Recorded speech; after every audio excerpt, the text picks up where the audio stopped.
గాజుల రామారం సర్కిల్లో ట్రాఫిక్ కష్టాలు. ఇలానే ఎవరికి వారే ట్రాఫిక్ క్లియర్ చేసుకోవాల్సిందేనా? అసలు ఎందుకు ఈ పరిస్థితి? ఒకవేళ ఇదే దారిలో అంబులెన్స్ వస్తే పరిస్థితి ఏంటో అధికారుల ఊహకే వదిలేయాలి. గాజుల రామారం సర్కిల్ గుండా ప్రయాణం చేయాలంటే భయపడుతున్న ప్రజలు. రోజు రోజుకు హైదరాబాద్ మహానగరం విస్తరించడంతో గాజుల రామారంలో కూడా జనాభా పెరిగిపోతుంది. దీంతో ప్రధాన కూడలి ఇరుకుగా మారి వాహనదారులు ఇబ్బందులకు గురవుతున్నారు. సమస్యలు పరిష్కరించాల్సిన అధికారులు గాలికి వదిలేస్తున్నారని ప్రజలు ఆరోపిస్తున్నారు.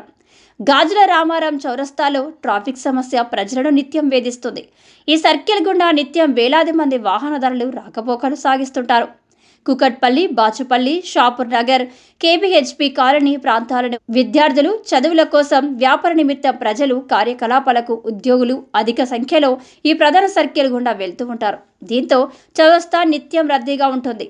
ఉదయం మరియు సాయంత్రం వేళలో సమస్య మారి ఎక్కువగా ఉంటుంది. గంటల తరబడి వాహనదారులు ట్రాఫిక్లో ఇరుక్కుపోయి అవస్థలు పడుతున్నారు. ఈ సర్కిల్లో సిగ్నల్స్ లేకపోవడంతో కూడా సమస్య ఎక్కువ అవుతుంది. చౌరస్తా గుండా వాహనదారులు అడ్డదిడ్డంగా వెళ్తుండడంతో ట్రాఫిక్ సమస్య నిత్యకృత్యంగా మారిందని స్థానికులు వాపోతున్నారు. అంతేకాకుండా చౌరస్తా విస్తీర్ణం చిన్నగా ఉండడంతో ట్రాఫిక్ సమస్యలు తరచూ తలెత్తుతున్నాయని స్థానికులు ఆరోపిస్తున్నారు. నిత్యం ట్రాఫిక్ సమస్య తలెత్తుతున్న సిగ్నల్స్ ఏర్పాటు చేయడంలో అధికారులు అలసత్వం ప్రదర్శిస్తున్నారని ప్రజలు వాపోతున్నారు. ట్రాఫిక్ సమస్య ఇంతగా వేధిస్తున్నా అధికారులు మాత్రం చర్యలు చేపట్టడం లేదని ప్రయాణికులు, ప్రజలు ఆవేదన వ్యక్తం చేస్తున్నారు.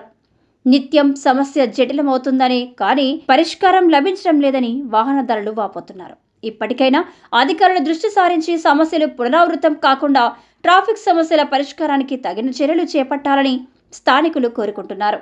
రామవరం చౌరస్తా విస్తీర్ణం కూడా పెంచాల్సిన అవసరం ఎంతైనా ఉందని స్థానికులు చెబుతున్నారు.